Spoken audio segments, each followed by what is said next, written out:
இந்த உலகத்துல ஒரு சிறிய நிலம் இருக்கிறது. ஆனால் அதன் உள்ளே ஆயிரக்கணக்கான ஆண்டுகளின் வரலாறு புதைந்து கிடக்கிறது. அதுதான் இஸ்ரேல். ஒரு காலத்துல இந்த நிலம் கானான் என்று அழைக்கப்பட்டது. அங்கே பல மக்கள் இருந்தார்கள். அவர்களில் ஒருவராக ஆபிரகாம்.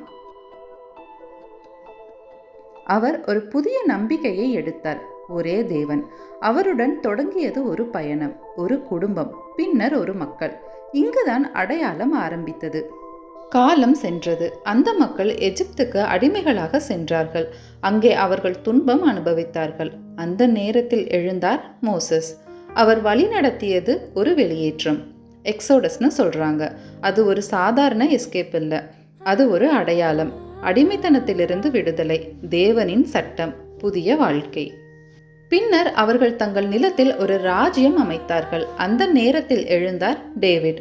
அவர் ஜெருசலேமை தலைநகரமாக மாற்றினார். அவருக்கு பிறகு சாலமன் ஒரு மிகப்பெரிய ஆலயத்தை கட்டினார். அது ஒரு ஆலயம் மட்டுமில்ல, ஒரு நம்பிக்கையின் மையம். ஆனா மனிதர்கள் பிரிந்தார்கள், ராஜ்யம் பிளந்தது. இந்த பலவீனத்தை பயன்படுத்தி பெரிய பேரரசுகள் வந்தன. அசீரியா வடக்கே எடுத்தது. பாபிலோன் எருசலேமையே அழித்தது. அந்த நேரத்தில் இருந்தார்கள் தீர்க்கதரிசிகள். அவர்களில் ஒருவர் ஜெரேமியா. அவர் எச்சரித்தார், ஆனால் மக்கள் கேட்கவில்லை. நகரம் விழுந்தது. மக்கள் பாபிலோனுக்கு கொண்டு செல்லப்படுறாங்க. அங்கே ஒரு இளைஞன் இருந்தான், தானியல். அந்நிய நாட்டில் இருந்தாலும் தன் நம்பிக்கையை கைவிடவில்லை. இங்குதான் ஒரு பெரிய மாற்றம். நிலம் இல்லாமலே நம்பிக்கை வாழ்ந்தது. நூல்கள் எழுதப்பட்டது, அடையாளம் காப்பாற்றப்பட்டது. பின்னர் வந்தார் சைரஸ் தி கிரேட். அவர் சொன்னார், நீங்கள் திரும்பலாம். மக்கள் திரும்பினார்கள், ஆனால் முழு சுதந்திரம் இல்லை. பின்னர் வந்தார்கள் அலெக்சாண்டர் கால கிரேக்கர்கள், பின்னர் ரோமர் ஆட்சியில் மீண்டும் ஒரு கிளர்ச்சி. சீஜ் ஆஃப் ஜெருசலேம். நகரம் மீண்டும் அழிந்தது. அந்த நேரத்தில் வாழ்ந்தவர், நம்மை காக்க வந்தவர்தான் இயேசு கிறிஸ்து. அவர் சொன்னது அன்பும் அமைதியாகவும் இருக்க வேண்டும். ஆனால் உலகம் போரில் இருந்தது. மக்கள் உலகம் முழுவதும் சிதறினர். நூற்றாண்டுகள் கடந்து போனது. இந்த நிலம் பலரிடமும் சென்றது. பைசான்டைன், இஸ்லாமிய ஆட்சி, குருசேடர்ஸ், ஓட்டோமன் எம்பையர். அங்கே வாழ்ந்த மக்கள் மாறினார்கள். இன்னொரு அடையாளம் உருவானது. 1800களில் ஐரோப்பாவில் யூதர்கள் துன்பம் அனுபவித்தார்கள். ஒரு மனிதர் எழுந்தார், தியோடர் ஹெர்சல். நமக்கு ஒரு சொந்த நாடு வேண்டும். அதே நேரத்தில் அங்கே இருந்த அரபு மக்கள் கூட தங்கள் நிலத்தை காப்பாற்ற நினைத்தார்கள். 2 பாதைகள், ஒரே நிலம்.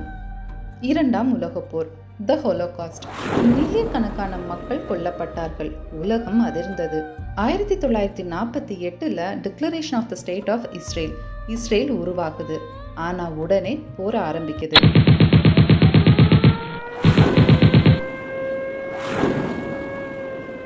இரண்டு கதைகள். ஒரு பக்கம் நாம் உயிர்த்தெழுந்தோம், மற்றொரு பக்கம் நாம் இழந்தோம். இதுவே கான்ஃப்ளிக்டின் இதயம். தொடர்ந்து போர் நடக்குது. 1967, 1973 போர் தொடர்ந்தது. அமைதி முயற்சிகள் தோல்வியடைந்தது. இன்றைய நிலை. இன்றும் இஸ்ரேல் சுற்றிலும் பதற்றம். ஈரானோட இன்வால்வ்மெண்ட்டும் இருக்கு. இது ஒரு உலக அளவிலான பிரச்சனையாக மாறுகிறது. இது முன்கூட்டியே வேதாகமத்தில் சொல்லப்பட்டிருக்காம். போர்கள் இருக்கும், ஆனால் அது முடிவு இல்லை. இது எல்லா நிகழ்வுகளையும் பார்க்கும்போது இயேசு கிறிஸ்து சொன்ன வார்த்தைகள் நினைவுக்கு வருகிறது. Gospel of Matthew. நீங்கள் போர்களையும் போர்களின் செய்திகளையும் கேட்பீர்கள், அஞ்சாதிருங்கள்.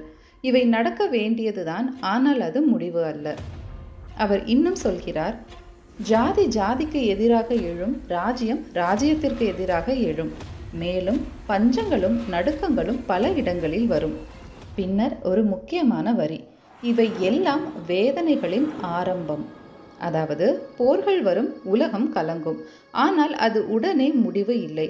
அது ஒரு ஆரம்பம், ஒரு எச்சரிக்கை. போர் நடந்தால் அது முடிவு வந்துவிட்டது என்று அர்த்தமில்லை. அது ஒரு சின்ன ஆரம்பம் மட்டுமே. இது கடைசி போர்தான் என்று நினைக்கிறீர்களா, அல்லது இன்னும் வரப்போகிறது என்று எதிர்பார்க்கிறீர்களா? ஒரு பெரிய மோதலை பற்றி பேசுகிறது புக் ஆஃப் ரெவலேஷன். ஆனால் நேரம் யாருக்கும் தெரியாது. பெயர் மட்டும் போதுமா? இல்லை, இருதயம், அன்பு, இரக்கம், அமைதி, இது எல்லாம் முக்கியமா? பயப்பட வேண்டாம், வெறுக்க வேண்டாம். நாம் அமைதியும் அன்புமாய் இருப்போம். நீங்கள் யாருடைய பக்கம்? போரா அல்லது அமைதியா? இந்த கதை இன்னும் முடிவடையவில்லை, இன்னும் எழுதப்படுகிறது. இயேசுவின் அற்புதமான நாமத்தில் ஆமென். கடவுள் எல்லோரையும் ஆசீர்வதிப்பார்.